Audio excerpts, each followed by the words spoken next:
오후 예배 시작하도록 하겠습니다. 하나님 감사합니다. 오후에도 하나님 앞에서 하나님의 귀한 말씀을 나눕니다. 이 말씀이 단순히 사람의 말에서 그치는 것이 아니라 하나님의 음성으로 들리는 은혜가 우리 가운데 있게 하여 주시고 지혜와 계시의 정신으로 우리와 함께 계시는 그 성령 하나님의 도우심으로 말미암아 이 말씀을 통해서 우리의 모습이, 나 자신의 모습이 말씀에 비추어지는 은혜가 있도록 주님 축복하여 주시기를 원하오며 예수님의 이름으로 기도드리옵나이다. 아멘. 오늘 에베소서 아까 얘기해드린 대로 2장 1절에서 3절까지 말씀입니다. 1장 2절에서 뭐라고?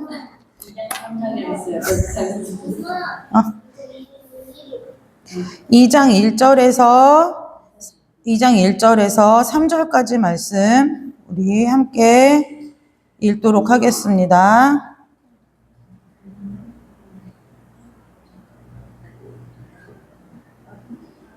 이 장 1절에서 3절 다 찾으셨나요? 네, 한 목소리로 읽겠습니다. 그는 허물과 죄로 죽었던 너희를 살리셨도다. 그때 너희는 그 가운데서 행하여 이 세상 풍조를 따르고 공중의 권세 잡은 자를 따랐으니 곧 지금 불순종의 아들들 가운데서 역사하는 영이라. 전에는 우리도 다 그 가운데서 우리 육체의 욕심을 따라 지내며 육체와 마음에 원하는 것을 하여 다른 이들과 같이 본질상 진노의 자녀이었더니. 아멘. 오늘 이 말씀 가지고 우리가 함께 나눌 건데요. 자, 오늘 이 말씀을 통해서 저와 여러분이 말씀에 비추어진 각자 자신을 보는 은혜가 있으시기를 주님의 이름으로 축복합니다. 여러분 이렇게 달리다가 아니면 걷다가 발목을 어디다 삐끗하면 병원에 가잖아요. 그럼 병원 가면 제일 먼저 하는 게 뭐예요? 의사 선생님 만난 다음에 뭐 찍어보죠? 엑스레이 찍어보죠. 그러면 감추었던 우리의 뼈가 드러나요. 그쵸? 네, 뼈의 상태를 보죠. 오늘 이 말씀을 가지고 에베소서 2장 1절에서 3절까지의 말씀을 가지고 저와 여러분이 말씀을 통해서 우리 자신을 보는 은혜가 있으시기를 주님의 이름으로 축복합니다. 네. 예전에 전도할 때 보면은요, 옛날에 전도할 때 구호가 있었어요. 예수천당 불신지옥, 그죠? 네. 예수천당 불신지옥이라고 했어요. 근데 요즘은 그 전도 구호를 가지고, 전도가 잘 되기가 참 쉽지 않죠. 네. 근데 오늘은 그 전도 얘기를 하려고 하는 것이 아니라, 전도 얘기를 하려고 하는 것이 아니라, 우리가 오늘은 말씀을 통해서 왜 우리가 하나님을 믿게 됐는지, 그리고 하나님을 믿게 된 우리에게 있어서 왜 도대체 하나님을 믿게 되고 예수 그리스도를 믿는 성도가 된 것을 은혜라고 말하는지를 좀 우리가 알아야 돼요. 왜 은혜일까요? 생각해 보셨나요? 여러분 잘 보세요. 제가 주일학교 때 굉장히 물론 저희가 그 계기로 인해서 하나님을 인격적으로 만나기는 했지만 제일 이해 안 되는 말이 뭐냐면 하나님이 나를 사랑하는데 이것도 알겠는 거예요. 왜냐면 엄마 아빠가 나를 사랑하고 어딜 가나 이제 사랑을 받으니까요. 아, 그래. 그러니까 하나님 사랑하는 분이야. 이것까지는 알겠어요. 그런데 고난주간 부활주일만 되면 자꾸 주일학교 선생님들이 뭐라고 하냐면 네 죄 때문에 죽었다는 거예요. 그래서 제가 선생님한테 물어봤어요. 그럼 선생님 죄는요? 그랬는데요. 이 선생님이 신기해요. 그럼 내 죄도 있지 이렇게 얘기를 해야 되는데 내 죄가 있다고는 얘기를 안 하는 거예요. 그냥 계속 뭐라고만 하냐면 네 죄 때문에 죽었다는 거예요. 제가 생각해 봤어요. 근데 죄가 뭘 그렇게 졌지? 도둑질도 안 해봤고 학교도 안 빠졌고 공부를 하기 싫어서 좀 뺀돌거린 건 있는데 뭐 그것도 죄라고 하면 뭐 그런가? 뭐 이렇게. 그러니까 결국 무슨 얘기냐면 예수님의 십자가의 그 사건이 저에게 있어서 납득되거나 이해되지 않았다는 거예요. 믿어지지 않았다는 거죠. 그래서 매해 주일학교 그 부활절 시즌이 돌아오면 제가 6년 동안 했던 고민이 그거예요. 나 왜 저게 이해가 안 되지? 왜 예수님이 나 때문에 죽었는데 이해가 안 되지? 그게 제가 초등학교 때 했던 고민이거든요. 여러분, 오늘 우리가 그 교회 안으로 이제 전도돼서 들어오든 본인이 알아서 오시든 교회 안에 들어와서 성경 공부를 시작하게 되면은 뭐라고 얘기하냐면 영접 기도할 때도 그러죠. 주님, 저는 죄인입니다. 다짜고짜 막 안 믿는 사람, 예수님 모르는 사람 막 붙잡아다 데려다가 저는 죄인입니다. 이걸 막 하라고 하는 거예요. 그래서 뭐라고 얘기하냐면 이거 말하게 하는 것도 성령님이라고. 근데 저 사람은 성령님을 알아요? 몰라요? 모르죠. 네, 얼떨결에 따라왔는데 막 영접기도 하라고 하더니 막 저는 죄인이라고. 그러니까 납득이 될까요? 납득되지 않는 거예요. 오늘 제가 왜 이 얘기를 서두에 드리냐면 에베소서 1장에서 바울이 한 얘기를 좀 요약해서 보자면 이런 얘기인 거예요. 하나님이 진짜 크고 위대하신 하나님인데 그 위대하신 하나님을 너희들이 아주 잘 알기를 원해. 내가 그 일을 위해서 너희들을 위해서 감옥에서도 기도해. 뭐 이 얘기를 하는 거예요. 그러니까 1장을 통해서 하고 싶었던 얘기는 뭐냐면 바울이 얘기하고 싶었던 것은 그 하나님이 얼마나 크고 넓으신 하나님인지, 얼마나 위대하신 하나님인지, 그리고 그 하나님의 구원의 섭리와 경륜 가운데서 어떻게 해서 우리가 예수를 믿게 됐는지까지 설명을 하는 거예요. 그러면서 뭐라고 하느냐? 그걸로 인하여 너희가 구원받은 것으로 인하여 하나님 앞에 영광 돌려라. 이 얘기를 하는 거예요. 그러면서 가장 중요한 게 뭐라고 했죠? 그 복이 무슨 복이냐면은 예수를 믿게 된 복, 이것을 거룩한 복이라고 한다 그랬어요. 근데 이 바울이 이제 2장, 오늘 함께 읽은 2장 1절에서 3절 말씀을 보면 바울이 뭐라고 했냐면 여기서 그는 예수 그리스도겠죠?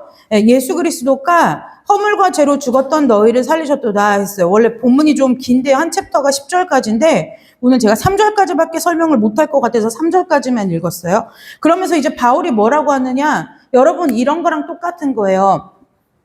여러분들이 매일 예를 들어 보자면 매일 액세서리 반지를 매일 낀 거예요. 반지가 하나 갖고 싶은데 살 형편도 안 되고 돈도 안 되니까 그냥 지나가다 액세서리 가게에서 뭐 몇천 원, 뭐 몇만 원, 채 몇만 원 되지 않는 반지를 끼고 다닌 거예요. 근데 어느 날 누군가가 나에게 선물을 줬어요. 그것이 가족이 됐든 아니면 뭐 배우자가 됐든 선물을 줬는데 진짜 금인 거예요. 진짜 금이요. 그러면 그 가짜 반지를, 그 액세서리 반지를 끼던 사람이 원래 갖고 싶어 하던 그 금반지를 받으면 이 금반지의 가치가 얼마나 큰지 알 거 아니에요. 얼마나 귀한지 알 거 아니에요? 제가 이 얘기를 왜 하냐면 오늘 사도 바울이 2장 처음 머리에서 1장 1절에서부터 3절까지 중에 2장 1절에서 3절을 통해서 하고 싶은 이야기가 뭐냐면 우리가 어떤 사람이었나 이 얘기를 해주고 싶은 거예요. 여러분 세상 속담에 개구리가 올챙이 쪽 생각 못한다 이게 있죠. 그죠? 그것처럼 오늘 바울이 이 에베소서 2장 1절에서 3절을 통해서 우리한테 각인시키고 들려주고 싶은 하나님의 메시지는 무엇이냐면 그러니까 앞에 1장에서 얘기했던 그 하나님, 내가 아무리 하나님이 크다, 넓다, 위대하다, 좋다, 뭐하다 아무리 얘기해도 그것이 하나님이 우리를 구원해 주신 하나님의 그 구원이라는 은혜가 얼마나 크고 귀한 건지를 알려면 무엇이 필요하냐면 원래 너희들이 어떤 사람이었는지를 좀 알 필요가 있어. 그 얘기인 거예요. 네, 원래 저와 여러분이 어떤 사람이었는지를 알아야 될 필요가 있다는 거예요. 그래서 어떤 사람인지에 대해서 오늘 에베소서 2장 1절에서부터 3절까지 중에 그 얘기를 하는 거예요. 자, 그래서 이제 해보세요. 이런 거죠. 광부 둘이 저 지하 깊은 곳에 탄캐로 들어갔어요. 그러면은 자기 머리에 있는 헤드라이트 이거 하나 의지해서 가는 거잖아요. 그럼 그 안에서 본다 한들 무엇이 보일까요? 보이지 않아요. 네, 옛날에 보면 저도 이제 뭐 석탄박물관 이런 데 가서 체험해 보면 그 지하 안에서의 그 먼지도 어마어마하고요. 잘 보이지 않아요? 근데 마치 뭐냐면 그냥 우리끼리 우리가 죄인이래. 당신이 죄인이고 나도 죄인이었어. 이렇게 말씀 없이 얘기하는 건 뭐랑 똑같냐면 광부 둘이서 네가 더 새카맣냐 내가 더 새카맣냐 이 얘기하는 거랑 똑같은 거예요. 네. 정확하게 모르죠. 누가 더 새카맣는지 정확한지도 모를 뿐더러 얼마나 새카만지 그리고 사실 거기에요. 네, 그 막장 안에 들어가서 탐욕하는 사람들을 보면 거기서 깨끗할 사람이 누가 있겠어요. 사방이 연탄가루 먼지인데요. 그것처럼 우리가 그렇게 얘기를 말씀 없이 죄인이 누구냐, 죄인이 너도 죄인 나도 죄인 이렇게 얘기하다 보면 말씀 없이 그 얘기를 하다 보면은 무슨 문제가 발생하느냐면 이 하나님의 구원이라는 것이 얼마나 대단한 일인지 그리고 그 대단한 일이 나한테 벌어졌는지에 대한 감격이 없어요. 네, 감격이 없어요. 그래서 신앙은 있잖아요. 감동하기 전에 반드시 무엇이 있어야 되냐면 말씀의 지식과 말씀의 인지가 있어야 돼요. 네, 말씀의 지식과 말씀의 인지가 있어야 돼요. 네, 그래서 우리가 이제 어떻게 보느냐, 이 말씀이라는 거울, 말씀이라는 엑스레이를 통해서 내가 어떤 사람이었는지가 깨달아져야 나에게 베푸신 그 하나님의 구원이 얼마나 위대하고 값진 일인지를 알 수 있게 된다는 거예요. 자, 이제 오늘 2장 1절에서 3절에 보면은 뭐라고 얘기하느냐면, 자, 2절 볼까요? 2절. 그때 너희는 그 가운데서 행하여 뭐를 따랐냐면, 뭘 따랐대요? 첫 번째? 네, 이 세상 풍조를 따랐대요. 이 세상 풍조를 따르고요. 두 번째는 뭐가 나왔어요? 이 세상 풍조를 따르고 공중의 권세 잡은 자를 따랐대요.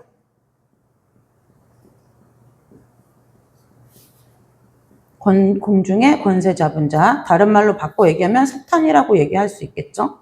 그 다음에 세 번째가 있어요. 이 세 번째는 뭐냐면요, 세 번째는 그 다음에 뭐냐면 3절에 나와요. 우리도 다 그 가운데서 우리 뭐를 따라 지냈다고요? 네, 육체의 욕심을 따라 지냈대요. 육체의 욕심을 따라 지냈다는 거예요.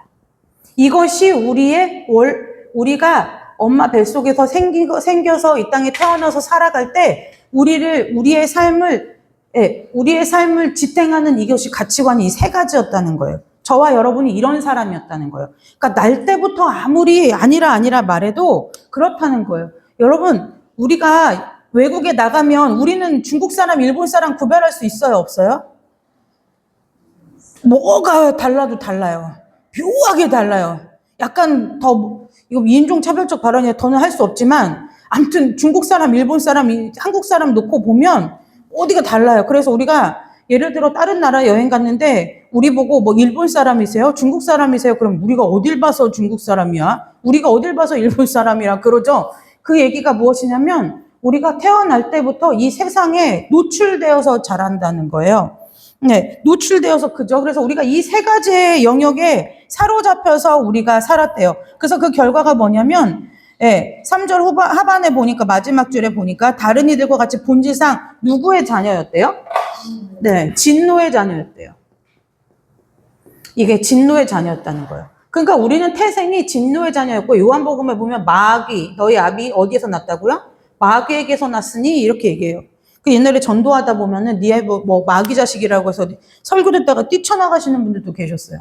근데 어쨌든 우리가 예전에 이 모습이었다는 거예요. 네, 우리가 어떤 사람이었다고요? 진노의 자녀였대요. 성경은 다른 말로 마귀의 자녀, 마귀에게 속했다라고 얘기도 해요. 네, 이게 우리의 모습이었다는 거예요. 그래서 우리가 이제 오늘 이 세 가지를 가지고 내가 과연 어떻게 이런 영향을 받고 살았지에 대해서 이 말씀을 듣고 나면 여러분들이 그랬구나. 이것이 인정되어야 저 크신 하나님의 구원이 나에게 있어서 왜 목숨보다 귀하고 그 어떤 것과도 바꿀 수 없는 것인지를 깨닫게 된다는 거예요. 자, 그래서 자, 여기서 보면 세상이 있고요. 그 다음에 사탄이 있어요. 그리고 우리의 육체가 있어요. 근데 이 육체는 단순히 이 몸, 살덩어리 이걸 말하는 게 아니라 나 자신을 말하는 거예요. 저와 여러분 각자 나 자신을 말하는 거예요. 자, 그래서 이제 우리가 이것을 보고 우리가 이것에 있어서 하나님 2장 1절에 뭐라고 얘기하느냐면 허물과 죄로 죽었다 그랬어요. 우리의 영적 진단명이에요. 우리의 영적인 진단명이 뭐냐?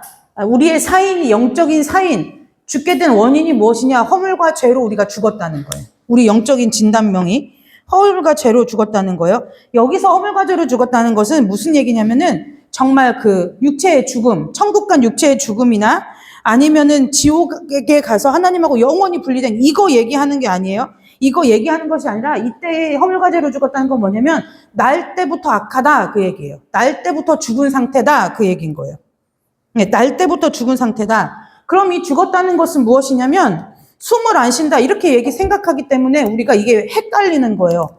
그러니까 전도해 보면 그렇죠. 당신 죽은 사람, 우린 영적으로 이미 죽었어요. 그럼 내가 왜 죽었어요? 나 지금 숨 쉬고 다 하고 사는데 라고 얘기하는데 이때 죽었다는 의미는 뭐냐면 하나님에 대한 아무 반응이 일어나지 않는 걸 말하는 거예요. 하나님에 대한 아무 반응이 예를 들면 어릴 때 저 이제 담유리가 곤충 장난감 이런 거 집에 사갖고 들어오면 곤충 그림을 보고 소율이는 경악하고 도망가요. 그러니까 뭔가 반응이 있죠. 그런데 허물과제로 죽었다는 것은 뭐냐면 저와 여러분이 날 때부터 하나님에 대한 반응이 없던 사람이라는 거예요. 네, 없던 사람이라는 거예요. 그러니까 저도 마찬가지죠. 그 하나님을 인격적으로 구원의 확신에 이르는 그 사건이 있기 전에 초등학교를 다닐 때에는 영적으로 무슨 상태였냐면 교회는 다녔지만 영적으로는 죽은 상태였다는 거예요. 죄에 대한 인식이 없는 거죠. 그러니까 이해가 안 되는 거예요. 왜? 내가 죄를 져봐요. 도둑질 한 번 한 적도 없고 우리 엄마 지갑에서 뭐 돈 1,000원짜리 하나 가져간 적도 없는 나보고 왜 자꾸 죄인이라고 하지? 그래서 제가 정말 교회를 다녀야 되나 안 다녀야 되나 그래서 저희 할머니, 할아버지, 엄마, 아빠를 찾아가서 물어봤던 거예요. 진짜 하나님이 있냐고. 난 이게 안 믿어진다고. 그랬던 이유가 무엇이냐? 이 하나님에 대한 반응이 없는 거예요. 어려서부터 제가 처음으로 옛날에 카세트 테이프 있었잖아요. 카세트 테이프. 제 인생 첫 카세트 테이프가 뭐냐면 KBS 어린이 합창단이 부른 어린이 찬송이었어요. 그러니까 저 어려서부터 어린이 찬송가를 듣고 자랐어요.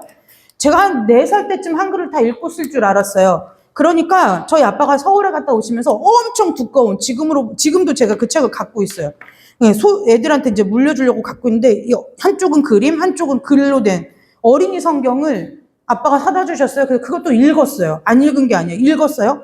아빠가 읽어주기도 하고 제가 읽기도 하고 막 읽었어요. 그럼에도 불구하고 무슨 일이 일어나냐면 하나님에 대한 반응이 안 일어나는 거예요. 이것이 영적으로 허물과 죄로 죽었다.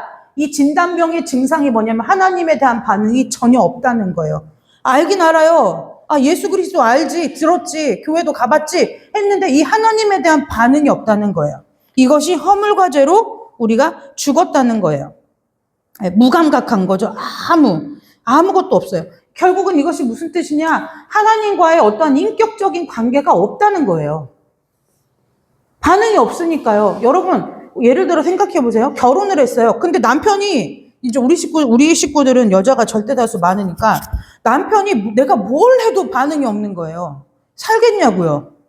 살 수가 없죠. 관계가 맺어지지 않는다는 거예요. 한 집에서 한 공간에서 같이 먹고 살 수는 있지만 그 사람과 나 사이에 어떠한 관계라는 것이 이루어지지 않는 거죠. 그것처럼 저와 여러분과 하나님에 대해서 그 관계가 이루어지지 않는 건 거예요. 그러니까 신으로는 모실 수 있어요. 왜냐면 우리에게는 하나님의 타락한 인간의 모습에도 신을 찾게 하나님이 그 타락한 양심 가운데도 신을 찾게 하는 영적인 본능이 있기 때문에 우리가 하나님을 신처럼 모실 수는 있어요. 그런데 인격적인 관계에 있어서는 모르는 경우들이 생긴다는 거예요. 그 상태가 지금 허물과 죄로 죽었다는 거예요.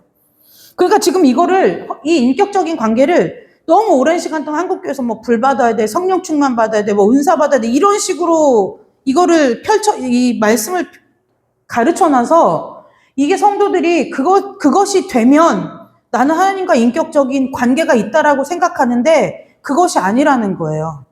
그것을 말하는 게 아니라는 거예요. 차차 설명해 드릴게요. 어쨌든 허물과 죄로 죽었다는 거는 우리가 이 땅에서 80 살다 죽었다, 아니면 지금 구원 못 받고 막 지옥에 가서 있다, 이 얘기를 하는 게 아니라는 거예요. 인격적인 관계가 없다는 거예요. 전혀 없다는 거예요. 여러분 좀 보세요. 보면은 우리 주변에도 많잖아요. 그렇게 전도하려고 해도 전도가 안 되는 사람들이 있잖아요. 그것처럼 무얼 해도 우리가 상태는 우리가 아무리 선행을 베풀고 구제라고 아무런 걸 해도 하나님과 인격적인 이 관계가 없잖아요. 그러면은 출애굽기 20장에 나온 말씀과 같이 모든 것이 다 하나님의 율법에 다 걸려버려요. 율법은 죄를 떠오르게 한다고 하는 거잖아요. 그러니까 자 보세요. 하나님을 몰라요. 근데 사람은 피차 일반 똑같이 살아요. 태어나죠. 출생을 하죠. 그럼 성장을 해요. 그리고 성장을 해서 때가 되면은 결혼을 해요. 그리고 가정을 이루고 자녀를 키워요. 그리고 살다가 죽어요. 이게 인간으로서의 보편적 인간의 한 일생이에요. 근데 이 일생을 하나님을 아는 사람은 이 일생의 주관자가 누가 되시냐면 하나님이 되시는 거예요. 그런데 하나님이 없는 사람은 이거를 그냥 자기가 어디에 왜 태어났는지 몰라. 아무튼 태어났어. 그냥 태어나니까 어쨌든 살아야 되잖아요. 근데 살다 보니까 컸어. 그러다 보니까 사랑하는 사람 만나 결혼하고 가정 이뤘어요. 그러고 나서 이제 사는 게 뭐 다 이런 거지 별거 있나? 그러다 죽었어요. 이것이 다 무엇 하느냐면 하나님이 없는 사람은 여기 이 안에서 누리는 모든 것을 다 누가 누리냐면은 내가 누리는 거예요. 나 자신이 누리는 거예요. 그러니까 십계명 첫 번째가 어기죠. 여호와 하나님의 첫 번째 십계명 첫 번째가 뭐예요? 아시는 분? 십계명 첫 번째가 뭐예요? 그쵸? 너는 나 외에 다른 신을 내게 두지 말라고 하는데 하나님을 모르면은요 다른 신을 두고 사는 삶이라는 거예요. 그러니까 여기는 뭐예요? 내가 신으로 사는 거죠. 내가 신으로. 그러니까 내가 내 인생을 꾸려가고 내 인생을 책임지고 살고 내 인생에 대해서 내 인생에 대해서 답을 내리면서 살고 내가 내 인생에 대해서 평가를 내리면서 살고 이거 첫 번째에서 이게 걸려요. 이것도 걸리는 거죠. 네. 그리고 요즘 이제 우리 청년들하고도 가끔 그 얘기를 하는데 아무렇지 않게 생각하면서 간음도 저질러요. 그 간음이 뭐냐? 그 예수님께서 뭐라고 말씀하셨냐면은 음욕을 품은 것만 해도 간음이다라고 하셨잖아요. 그러니까 이 법에 다 저촉이 되는 거예요. 그 음욕이라는 거는 성적인 문제뿐만이 아니라 아무튼 인간이 욕망에 사로잡힌 모든 것을 말하는 거예요. 그러니까 그것도 하면 7계명이니까 그것도 어기는 거죠. 그렇죠? 그리고 계속 남에 대해서 험담하거나 아니면 막 다른 사람이 얘기를 할 때 부풀려서 얘기하거나 막 이렇게 하면 9번째, 10번째 계명을 다 어기는 거예요. 네, 요즘 세대 살아보세요. 부모 공경하기가 정말 어렵죠? 그러니까 그것도 어기는 거예요. 그러니까 다 어길 수밖에 없는 삶을 산다는 거예요. 무엇이 없다면요? 하나님과의 인격적인 관계가 없다면요. 우리가 그냥 일상을 살아가는 모든 자체가 그냥 하나님의 계명을 다 어기고 사는 삶이라는 거예요. 네. 그래서 어쨌든 허물과 죄로 죽었어요. 그래서 우리를 뭐라고 불렀냐면 그래서 죄인이라고 부르는 거예요. 죄로 죽었으니까 죄인이죠. 그렇죠? 죄인이라고 우리가 부르는 거예요. 그래서 근데 이 죄인은 어디에 매여 있냐? 무엇이 이 죄인이란 죄인을 올가매고 있냐? 요 세 가지가 올가매고 있다는 거예요. 이 세상의 풍조와 공중의 권세 잡은 자와 그 다음에 육체의 욕심이 우리를 얽어매고 있대요. 꼼짝달싹 못하게 하고 있다는 거예요. 꼼짝달싹 못하게 하고 있다는 것은 우리는 발 있어서 다니고 막 머리가 있으니까 생각도 하고 다 하는데요. 그 얘기를 하는 것이 아니라 우리가 생각하고 말하고 이 땅에서 숨쉬고 사는 모든 순간에 다 이 영향을 받고 산다는 거예요. 네. 우리가 이 땅에서 살아 숨쉬는 모든 순간에 이 세 가지를 벗어나서는 못 산다는 거예요. 감옥에 가면 간수 있잖아요. 간수. 교도관들 있죠. 요즘 간수라고 하나. 교도관들이 뭐 하는 사람들이에요? 결국은 죄수들 못 도망가게 지키는 사람이에요. 그들의 최고의 임무는 막 그 사람들을 교화시키고 이거는 유토피아, 이상적인 사고이지 그 교화가 안 돼요, 사람이. 그러니까 뭐 하냐면 감옥 밖에 탈옥하는 걸 막으려고 지키고 있는 사람인 거죠. 그래서 이 세상이라는 것은 대표적으로 뭐냐? 우리가 살고 있는 살아가는 문화를 말해요.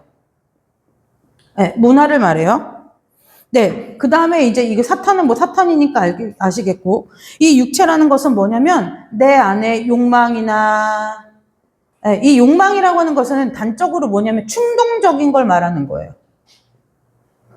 여러분 잘 보세요. 사람의 마음이, 어느 순간에 보면은 내 안에 욕망일 때가 있어요. 그러니까 욕망이 막 뭘 갖고 싶다, 얻고 싶다, 이것도 욕망이지만, 이 성경에서 말하는 욕망은 무엇을 전체적으로 말하냐면은 내가 뭔가를 하고 싶은 그 충동에 사로잡히는 걸 욕망이라고 하는 거예요. 충동에 사로잡히는 거죠.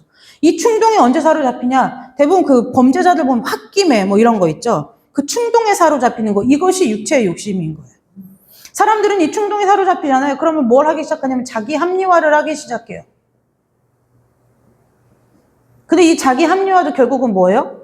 우리의 삶에 있어서의 기준과 근거를 말씀해 두지 않고 자기의 생각과 자기의 소신의 의지에 두고 산다는 거죠. 자, 이제 하나씩 볼까요? 우리가 이걸 아는 것은, 이거를 지금 말씀 통해서 배우는 것은 여러분들에게 죄인이니까 막 죄책감을 가져라, 자책을 해라, 이 얘기를 하는 것이 아니라 우리의 상태가 얼마나 예전에 그렇게 흉악한 상태였는지를 한번 보자는 거예요. 이 세상의 풍조라는 것은 문화, 우리가 살아가는 문화를 말해요. 근데 이 문화라는 것은요, 크게 두 가지가 있어요. 두 가지가 이제 있는데, 하나는, 첫 번째는 뭐냐면 전통적인 거예요. 이거는 팀 켈러 목사님이 말씀하신 건데, 전통적인 세계관이 있고요. 두 번째는 뭐냐면, 새로운 거. 전통적인 거, 뭐 현대적인 거라고 할까요? 현대적인 것이 있어요. 근데 성경은 전통적인 게 옳은 것도 아니고, 현대적인 것이라고 해서 옳은 게 아니라고 말해요. 성경에서는 뭐냐면 오직 성경만이, 말씀만이 사람을 살리는 가치관이 될 수 있다고 얘기하죠. 네. 전통적인 가치관, 이런 거 있죠. 뭐 그런 거죠. 아까 제가 잠깐 우간다 얘기도 드렸지만, 우간다는 전통적인 가치관이 뭐냐면 고아를 용납하지 않아요. 그러니까 뭐냐면 오늘 당장 내가 먹고 살 끼니가 없어도 내 형제의 아이들이 부모가 없이 고아가 되면 내가 그 아이들을 책임져야 되는 거예요. 그런 것들이 정통적인 세계관에 속하죠. 네, 그러니까 예를 들면 이런 거죠.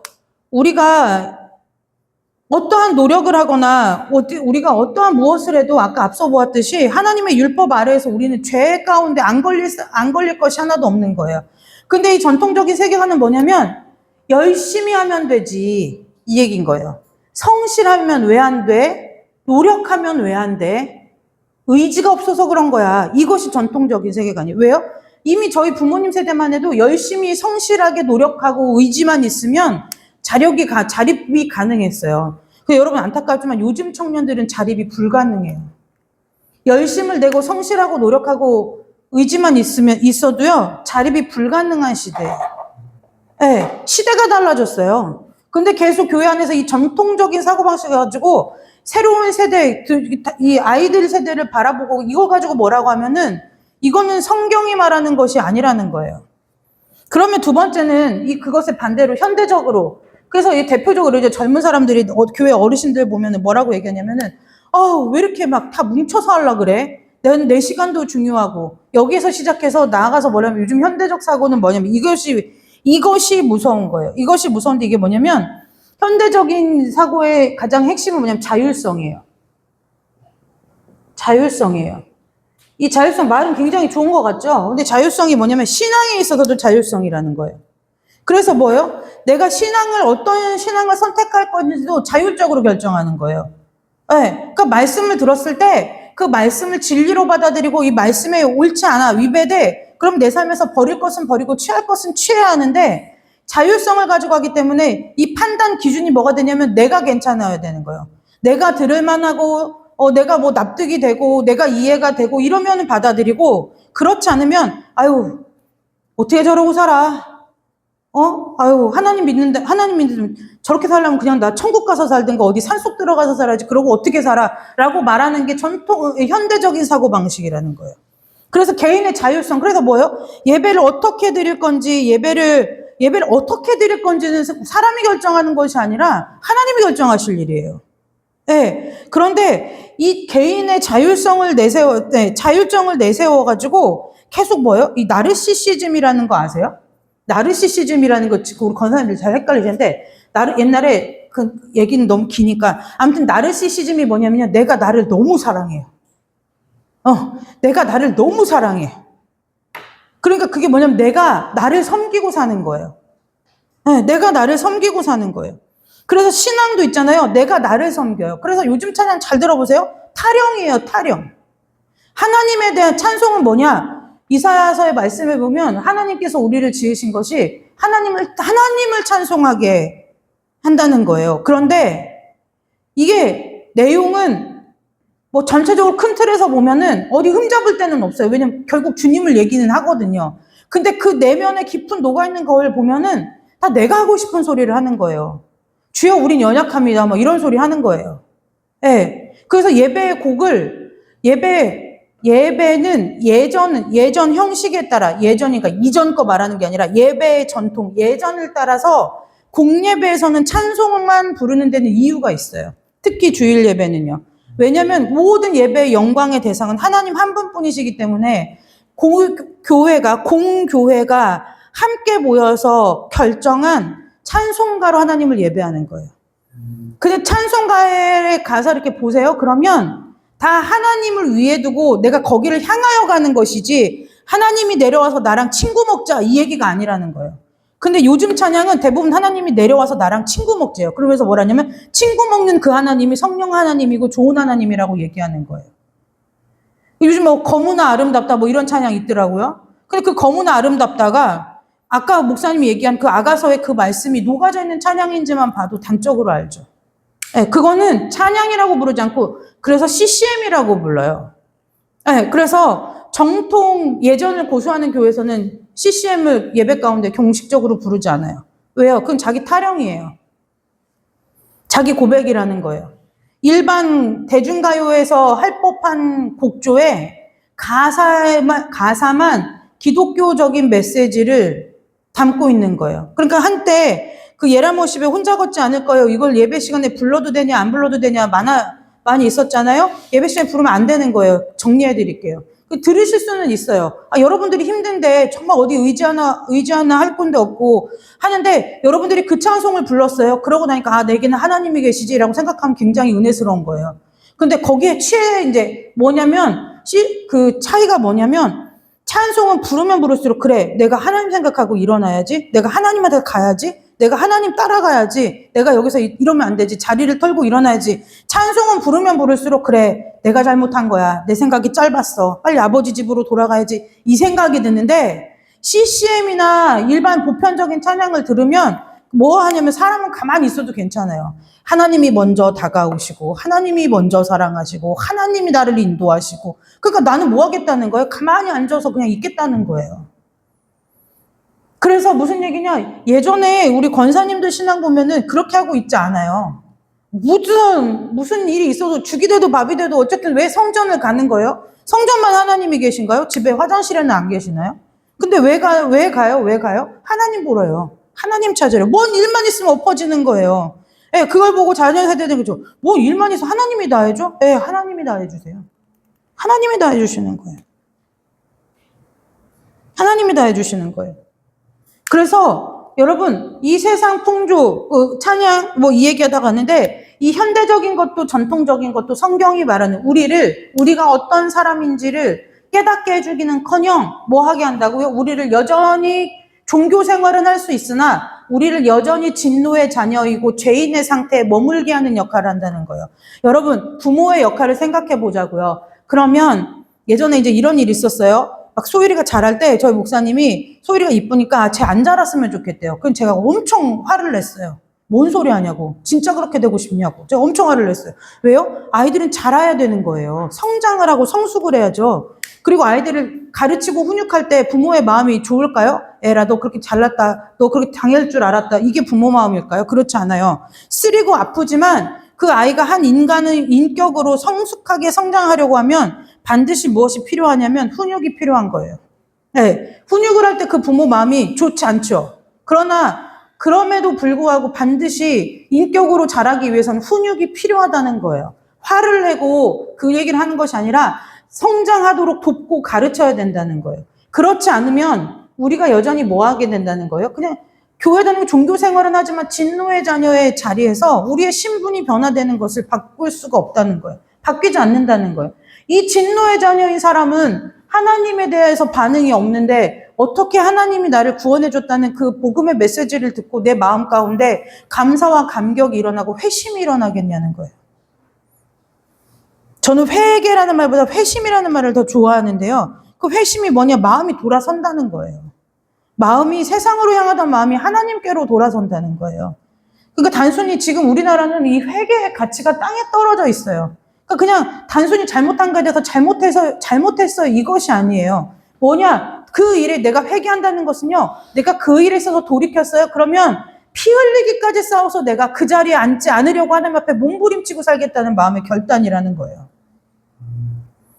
회개는 그 결단이에요. 그냥 단순히 잘못했어요, 안 할게요, 이것이 아니라는 거예요. 그렇게 하고 나서 양심의 가책도 없이 또 제때 죄 짓는 자리에 도로앉고 그것이 아니라 하나님 안에서 내가 하나님 이게 정말 하나님이 싫어하시고 내가 내 삶에서 하나님 앞에 둘 것이 아닌 것을 내가 깨달았습니다. 그러니까 내가 죽을 힘을 다해서 싸워서 이것은 다시는 내 삶 가운데 발붙이지 못하게 하겠습니다라는 마음의 결단이라는 거예요.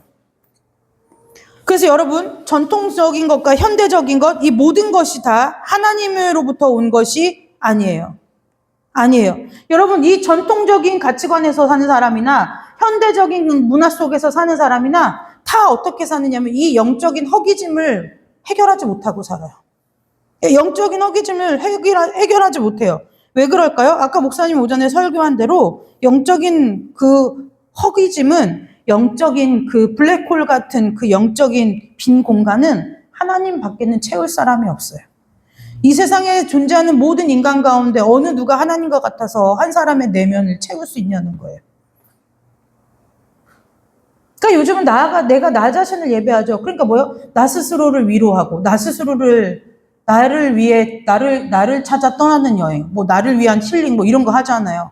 해보세요. 갔다 와보세요. 그러면 여러분들이 남는 것은 통장이 비어있는 잔고와 그 다음에 갔다 오면 여러분들을 두 팔 벌려 기다리고 있는 일상의 삶이 기다리고 있는 거예요. 잠시 잠깐 도피인 것이지 그것이 나에게 영원한 안식과 쉼을 주는 것이 아니라는 거예요.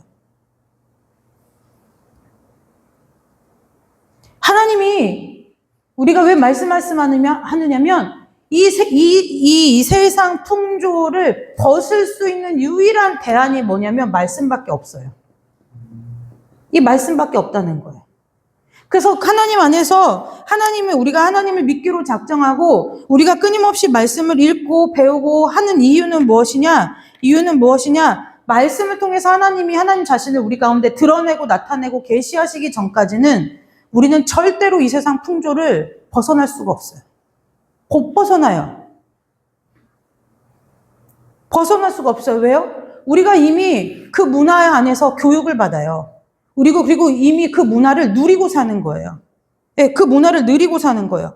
여러분, 사춘기들이 몰려다니는 거 보면, 애들이 왜 이렇게 저렇게 몰려다녀? 애들이 왜, 걔네만 그렇게 세상 풍조에 몰려다니는 게 아니에요. 에어른 할 것 없이 다 똑같다는 거예요. 요즘은 시대를 막론하고 다 똑같아요. 왜 어른들도 다 유튜브, 휴대폰 다 보잖아요. TV 다 보잖아요? 네. 그것이 무엇이냐? 그러니까 그것을 보지 마라, 봐라. 단순히 이 행위의 문제가 아니라는 거예요. 내 마음이 어디에 있느냐를 보면, 제가 그래요, 청년들한테 그래요. 너희들 유튜브 딱 열었을 때, 처음 유튜브를 열었을 때, 너희들 화면 가운데 뜨는 것, 그것이 지금 너희들의 영적인 상태다. 제가 그 얘기한 거예요. 세상 가요, 아니 세상 오라프로, 이런 거 떠 있으면, 아직도 내가 세상에 빠져 있는 거예요. 그래서 이 세상 풍조는 우리가 말씀을 먹어서 자라나기 전까지는 절대로 이 세상의 풍조를 벗을 수가 없어요. 그거 기억하셔야 돼요. 벗을 수가 없어요. 자, 두 번째, 공중의 권세 잡은 자, 사단. 제기 싫어하죠, 여러분들. 사단 좋아하시는 분 손 들어보세요. 없죠? 사단인데요. 원래 일반적으로, 보편적으로 히브리의 사고에서 보면 이 사단은 어디에서 역사하냐면 하늘과 땅 사이의 공간에서 역사한다 그래. 그래서 공중의 권세 잡은 자 이렇게 얘기하죠. 그게 왜 그러냐면 우리식 표현은 아니고 히브리적 사고에서 나온 표현을 우리나라 말로 해석해서 그런 거예요.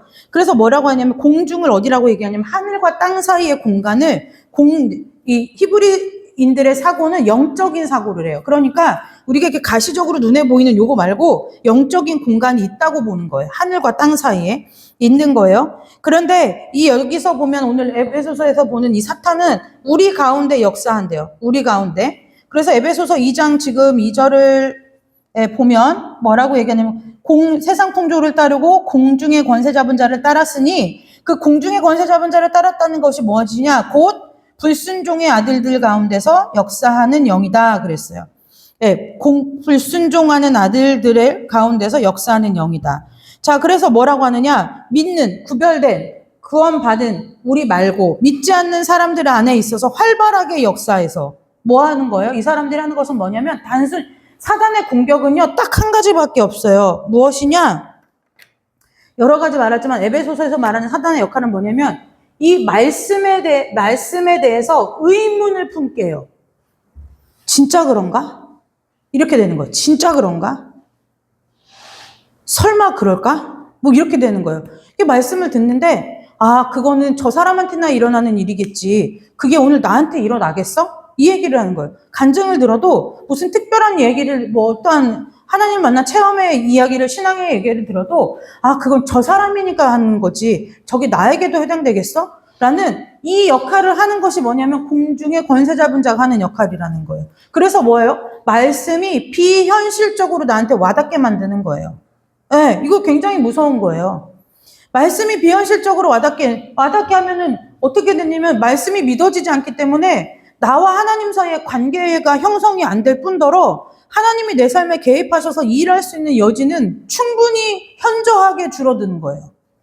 네, 현저히 줄어드는 거예요. 그러니까 우리가 말씀을 들어요? 말씀을 읽어요? 그러는데 말씀을 읽고 들으면 정말 그러한가? 그렇구나. 이것이 이렇게 가야 되는데 진짜? 에이, 설마 그러겠어? 그건 그 사람들 얘기지. 나 지금까지 살아온 거 보면 몰라? 내 삶에 무슨 일이 일어났다고? 자꾸 뭐 하는 거예요? 말씀은 읽는데 우리의 눈이 자꾸 흐릿하고 어두워지는 거예요. 그러니까 뭐예요? 옛날에나 그랬지. 그 옛날 시대, 옛날 우리 할머니, 할아버지 때 믿음이나 그런 얘기야. 그러니까 요즘 젊은 세대들은 더 이상 무엇을 안 믿냐면 은사를 믿지 않아요. 그러니까 여러분 다 아파요? 아프면 예전에는 어떻게 하면 병원을 가더라도 교회 가서 기도하고 목사님한테 기도받고 병원 갔어요. 그 요즘은 그렇게 하면은요, 우리 엄마 광신자라 그래요. 광신도라고 해요. 왜요? 하나님이 고치실 거를 인정하지 않는 거예요. 인정하지 않아요. 그러니까 뭐예요? 병원이 얼마나 좋고 의학이 얼마나 발달했는데. 그러니까 이건 단순히 정말 행위적으로 병원을 가라 마라 이 문제가 아니라는 거예요.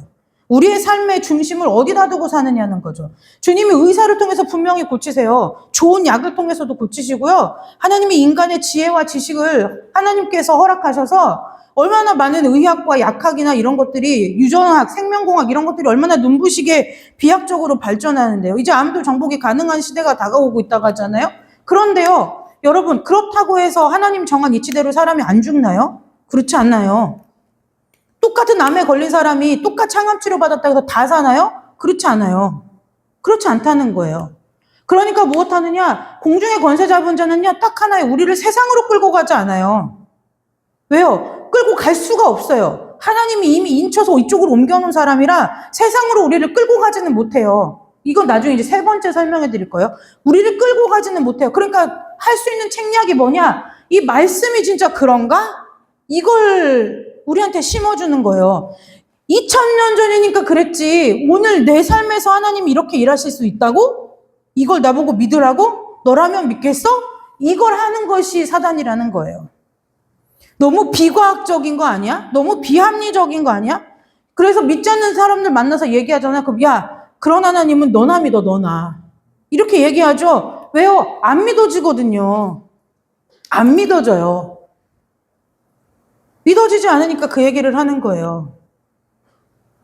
그래서 사단의 역사는 무엇하냐? 요즘은 뭘 하느냐? 말씀을 들어도 내 안에 믿음이 안 생기는 거예요.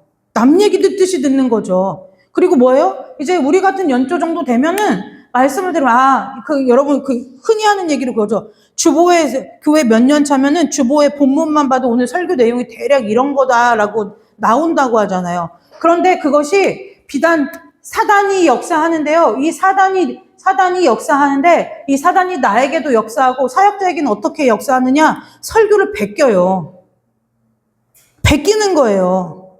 어디서 자기가 기도하고 묵상하고 공부하고 연구해서 하는 것이 아니라 베끼는 거예요. 그 베낄 수 있어요. 왜냐면 공부한 지식의 수준이 다 다르니까 내가 모르는 거 비 목사님이 알 수도 있고 시 목사님이 알 수도 있어요. 그럼 모르는 거면 내 식구들 갖다가 좋은 거 먹이려면 배우죠. 요리 같은 것도 다 어깨너머로 배우는 거 아니겠어요? 다 배워요. 배우는 걸 문제 삼는 게 아니에요. 그럼 그 배운 것을 내 것, 하나님이 우리에게 우리에게 주실 양식으로 기도하면서 바꾸어내서 먹여야 되는데 그냥 남의 집에서 얻어온 음식을 그냥 냉장고에 차가운 음식을 상했나 안 상했나 보지도 않고 그냥 야 이거 좋은 거다 먹어라 하고 주는 거랑 똑같은 행위를 한다는 거예요. 그래서 사단은 우리에게 있어서 말씀을 들리지 않게 해요. 요즘 10대들 이거죠. 재미없어. 말씀 따분해. 힘들어. 근데 여러분 신기한 게 뭔 줄 아세요? 믿는 집 자식들이 그래요. 우리 집 자식들 잘 들어라. 믿는 집 자식들이 그래요. 요즘요, 중고등학교 아이들 사이에 희한한 일이 벌어져요. 그게 뭔 줄 아세요? 교회 안에서 학교 기도 모임을 세우는 게 유행처럼 번져요. 근데 이거를 세우는 애들이요, 교회를 안 다니는 애들이 세우는 거예요. 희한하죠? 하나님이 부모가 믿는 애들 안 써요. 옛날 같으면 저 같은 애들 썼었거든요? 근데 얘네들이 뭐냐면 닳고 닳았어요. 들었는데, 아는데, 뭐 하는데? 그러니까 하나님 이름 부르는 걸 옆집 강아지 이름 부르듯이 불러요. 후추 이름 부르듯이 부르는 거예요. 그러니까 나 필요할 때는 하나님, 나 안 필요할 때는 뒷방이 아니라 꼰대. 이렇게 하니까 하나님 더 이상 안 써요, 그 세대를. 근데요, 당대에 믿는 아이들은 요즘 하나님 앞에서 얼마나 불같이 쓰임받는지 몰라요. 일주일이면요, 전국에서 기도 모임이 생기기가 수십 개씩 생겨나요. 근데 다 거의 8, 90%는 안 믿는 아이들이에요. 걔네들이 왜 하냐? 걔네 거침이 없어요. 내가 좋아서 하는데 왜? 예수 믿는 게 왜 부끄러운 일이야? 대놓고 믿어요. 학교에 가서도요, 선생님들한테 당당하게 얘기하는 거예요. 나 우리 학교에서 기도 모임 할 거니까 동아리 만들어주세요. 그리고 애들이 선생님을 찾아가요. 우리가, 근데 우리 지도 선생님 돼주시겠어요? 애들이 선생님 찾아다녀요. 선생님 교회 다녀요? 믿어요? 예수님 믿어요? 하나님 믿어요? 애들이 들이밀어요. 그 학교가 변화되는 거예요. 그 아이들이 학교를 위해서 기도해요. 여러분, 나라와 민족을 위해서 기도 안 하실 것 같죠? 걔네들 아마 이번에도 여기 대전 어디선가 그 아이들 모여서 기도회 할 거예요. 한번 가보세요. 나라 위해서요, 울부짖어가면서 기도해요. 나를 써달라고 하나님 앞에 울부짖으면서 기도해요. 교복 입고 와서. 걔네들 모일 때 보잖아요. 그럼 학교 교복을 다 입고 와요. 다 입고 와요.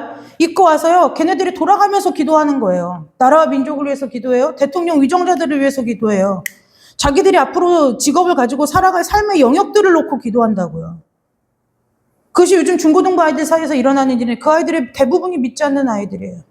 거기 안에서 이미 교회 다니는 애들 찾기가 극히 드물어요. 우리가 하나님 앞에 매일 계속해서 쓰임받을 수 있다고 생각하는 가장 큰 교만이에요. 어쨌든 공중의 권세 잡은 자 이 사단이 요즘 시대에 우리를 향해서 하는 것은 뭐라고요? 말씀이 그러한가 싶다는 거예요. 네. 그래서 이제 어떻게 돼요? 그러한가 하는데 그렇대 라고 하면 어디 가는 거예요? 신천지 가는 거예요. 그렇다 하는데 그렇대. 그럼 거기가 신천지 가는 거예요. 이제 안상홍 이런 데 가는 거예요. 이제 통일교는 안 가요. 왜냐면은 뭐 없잖아요. 이제 이단인 거 다 알잖아요. 네. 그러니까 안 가요. 그리고 요즘 시국이니까 안 가죠. 통일교 가겠어요? 안 가죠. 그런데 안 가는데 이제 무엇 하느냐? 성경 말씀이 더 이상 오늘 내 삶 가운데서 살아있다라고 인정하지 않게 되어버린다는 거예요. 그 문제예요. 여러분, 하나님 병든 자를 고치신대요. 그럼 고치실까요? 안 고치실까요? 고치세요. 고치신다고요. 예전에 제가 그 얘기 한번 한 적이 있는 것 같아요. 제가 예전에 기도 사역을 할 때, 기도 사역이라고 할 것도 없어요. 왜냐면 제가 뭐 기도에 능력이 있어서 하는 것도 아니니까.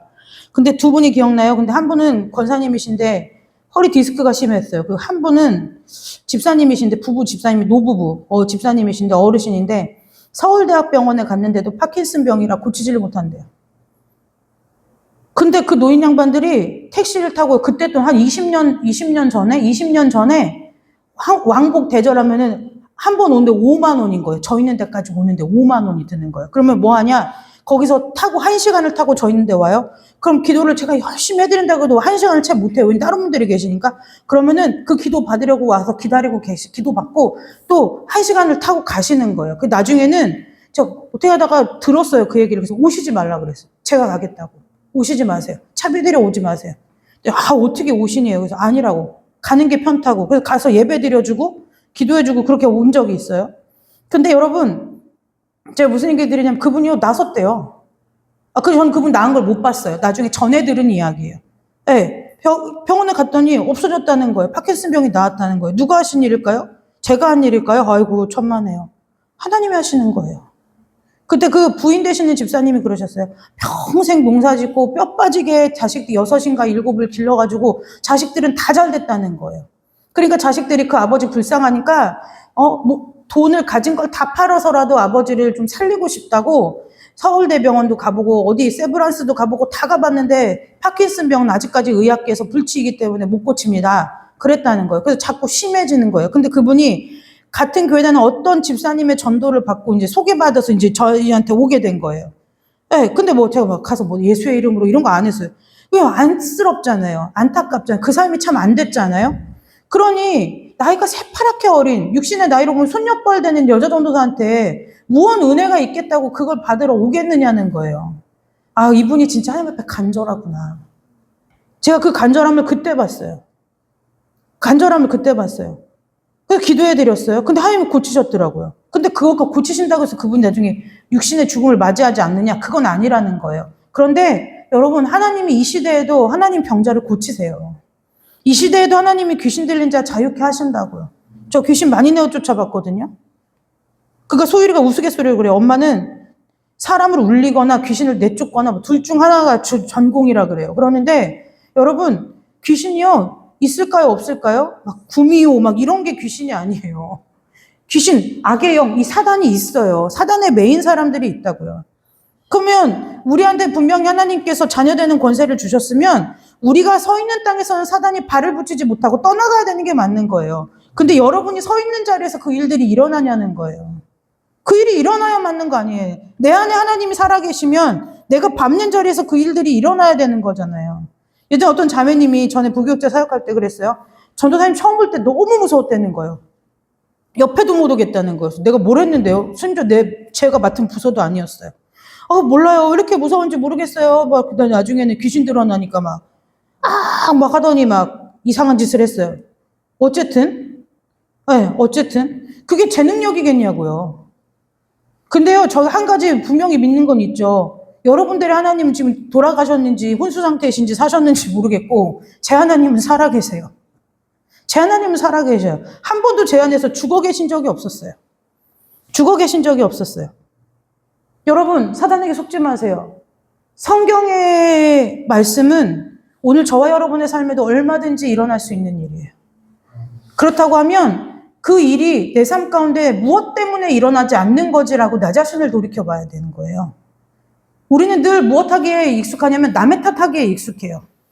예, 허물과 원인을 나에게서 찾기보다는 내가 요즘 저도 즐겨보는 그 이혼 숙녀 캠프 이런 걸 보면은 다 내용이 같아요. 이제 그런데 결국 결론적인 거 하나는 뭐냐면은 서로 상대를 탓하던 그 시선만 바꿔주면은 같이 살기로 하더라는 거예요. 그러니까 상대의 입장만 대보면 그것이 이해가 되면 용납되고 품어지면 산다고 하더라는 거예요. 여러분, 우리가 하나님에 있어서요, 말씀이 내 삶 가운데 이루어지지 않는 것은 말씀이 문제가 아니라 내 문제인 거예요. 둘 중 하나예요. 내 신앙이 없거나 나의 하나님 지금 잠시 혼수 상태이시거나 아니면 정말로 여러분 성령 하나님께서 여러분 진단해 주셔서 하나님과 아직 내가 종교 생활을 하는데 아직까지 하나님과 인격적인 관계가 없어서 소통이 안 되거나 이것 중밖에 없다는 거예요. 사단은 에덴 동산부터 계속 해왔죠. 계속 해왔어요. 무엇을요? 오늘까지도 끊임없이. 언제까지요? 주님 다시 오실 그때까지요. 네, 그래서 사탄의 권세에 대해서는 나중에 마지막에 6장에 가면 다시 얘기를 할 건데요. 그 얘기의 결말을, 그래서 사도 바울이 에베소서의 결말을 뭐라고 내냐면 그리스도가 어떻게 승리했는지에 대해서 딱 정리해줘요. 그렇기 때문에 너희도 교회도 그렇게 해야 된다고 얘기하시는 거예요. 여러분 많이 있잖아요. 주변에 믿지 않는 사람들. 그럼 보죠. 주변에 믿지 않는 사람들 보면은 꼭 놀러 가는 날을 잡아도 언제 잡아요? 주일날. 제가 자격증이 없잖아요. 왜요? 저는 자격증 딸 때 꼭 모든 국가 자격증 시험이 주일이었어요. 제 하나님 앞에 기도했어요. 주일날 자격증 시험 보러 주일 지킬 거니까 하나님이 평생 먹고 사는 거 책임져 주세요라고 기도했어요. 그러니까 하나님이 주시는 만큼만 먹고 살면 되는 거예요. 사람이 하루에 밥 3끼, 4끼 먹지 하루에 5-6끼씩 먹나요? 네. 나중에 그걸 기독교에서 계속 반발해가지고 계속 성명을 내고 의견을 개진해서 지금은 토요일인가 이렇게 주로 시험을 보는 걸로 알고 있는데 저 때만 해도 모든 국가 공무원 시험이나 자격증 시험이 다 주일날 있었어요. 여러분, 우리가 그런 것을 보고 너희들이 어떻게 감히 하나님한테 하나님을 믿는 나에게 이런 마음을 품으라고 얘기를 하는 것이 아니에요. 네, 그것이 아니라 무엇을 기억해야 되느냐면 우리도 한때 그런 사람이었었는데 지금은 구원받았다. 이걸 기억해야 되는 거예요. 왜요? 싸울 필요가 없어요. 사단은 싸울 대상이 아니에요. 여러분, 사단은 싸울 대상이 아니에요. 왜요? 하나님 다 싸워 이겨놨는데 뭘 또 싸워요? 다 싸웠잖아요. 하나님이 싸웠대요. 사단의 권세를 밟아 이겼대요. 맨날 여러분 부활절에 찬송 부르잖아요. 그러니까 우리가 아무리 찬송을 불러도 정신없이 부르는 거예요. 원수를 다 이기고 무덤에서 살아나셨다는 거예요. 근데 아직도 여러분이 사단과 싸우고 있으면 여러분의 주님은 아직 무덤에서 덜 살아나신 거예요. 언제 살아나실지 기도해서 한번 여쭤보세요. 내 안에 주님은 언제 부활하실 것인지. 자, 3번째, 육체의 욕심을 따라. 육체의 욕심이요. 이것은, 이 육체는 아까 말씀드렸죠? 나 자신을 말하는 거라고. 그러니까 죄된 사람의 이 본성, 인간의 본성을 말하는 거예요. 그러니까 뭐예요? 자꾸 타인의 것을 탐내고 욕심내고 그래 내 거를 채우려고 하고 그 다음에 뭐예요? 방탕하게 살고 싶고 방종하고 싶고 내 뜻대로 하고 싶고 내 마음대로 하고 싶고 이것이 다 뭐냐면 육체의 욕심에 속하는 거예요. 여기에 하나님이 지금 계셔요? 안 계셔요? 이 육체의 욕심 가운데 하나님이 안 계신 거예요. 다 뭐냐? 내가 하고 싶고 내가 얻고 싶고 내가 갖고 싶고 내가 누리고 싶고 내가 가고 싶고 내가 하고 싶은 이것을 따라 사는 것, 이것을 육체의 욕심을 따라 산다고 말해요. 그런데요, 여러분, 우리가 이것에 있어서 벗어날 수 있느냐? 벗어날 수 없어요. 본성, 우리가 통제, 의지로. 그래서 옛날에는 뭐냐면 돌을 닦거나, 우리 선비들 보면 돌을 닦거나 막 득도하죠, 득도. 그 다음에 뭐 하냐면 막 자아를 다스린다. 막 해갖고 동양 철학에 보면 막 선의 개념이 나오고 막 이래요. 그러는데 그걸로 되어지지 않는다는 거예요. 되어지지 않아요. 왜요? 우리의 본성이 이래요. 아까 진노의 자녀라고 했죠. 네, 진노의 자녀라는 거예요. 우리가 원래 본질상 진노의 자녀였다는 거예요. 우리가 진노의 자녀라는 뜻은요, 무슨 뜻이냐면은, 하나님의, 이 진노의 자녀라는 뜻 잘 기억하셔야 돼요. 이 진노의 자녀가 무슨 뜻이냐면은, 그러니까 믿든 믿지 않든 이 세상의 주인은 누구냐면 하나님이시죠. 그래서 하나님이 주신 분량대로 우리가 살아요. 근데 이 진노의 자녀라는 것은 무슨 뜻이냐면, 우리가 하나님 앞에, 그러니까 부모가 자식한테 물려주는 것이 있잖아요. 그럼 예를 들어 이 땅에 살아가기 편하게 뭐 돈도 물려주고 집도 물려주고 뭐 명예도 물려주고 이러면 좋은데, 참 어떤 부모들은 뭐만 물려주냐면 빚만 물려주는, 아니면 뭐 범죄자의 자녀라는 인생의 꼬리표 낙인만 물려주는 부모도 있잖아요. 그것처럼 원래 하나님은 믿는 사람이나 믿지 않는 사람이나 상관없이 모든 것의 주인 되시는 크신 하나님인데, 이 하나님으로부터 우리가 물려받을 것이 뭐밖에 없었냐면 진노밖에 없던 사람이었다는 얘기예요. 본질상 진노의 자녀였다는 것은 하나님으로부터 우리가 받을 것이 진노밖에 없었다는 거예요. 좋은 것이 아니라 하나님의 자녀 되는, 하나님의 양자 되는, 하나님의 아들, 딸이 되는 그 자녀 되는 권세가 아니라 하나님의 진노밖에는 받을 것이 없던 자였다. 그것이 진노의 자녀예요. 그런데 이 진노의 자녀라고 할 때 하나님의 이 진노는 심판이나 분노를 말하는 게 아니에요. 여러분, 사역자가 사역을 시작할 때요, 처음에는 불의를 보거나, 그럼 저도 마찬가지였어요. 처음에는 불의를 보거나 이게 말씀에 합당하지 않은 걸 보면 어떻게 되냐면 이게 분노가 나요. 분노. 불의를 보면 못 참는 것 같은, 의의 없인 것 같은 분노. 어떻게 하나님한테 이럴 수가 있어? 막 이렇게가 돼요. 근데 하나님이 사역자나 모든 믿는 자가 어떻게 다루시냐면 그 일에 있어서 심판과 분노가 전부가 아니라는 것을 삶에서 하나님이 다루신다는 거예요.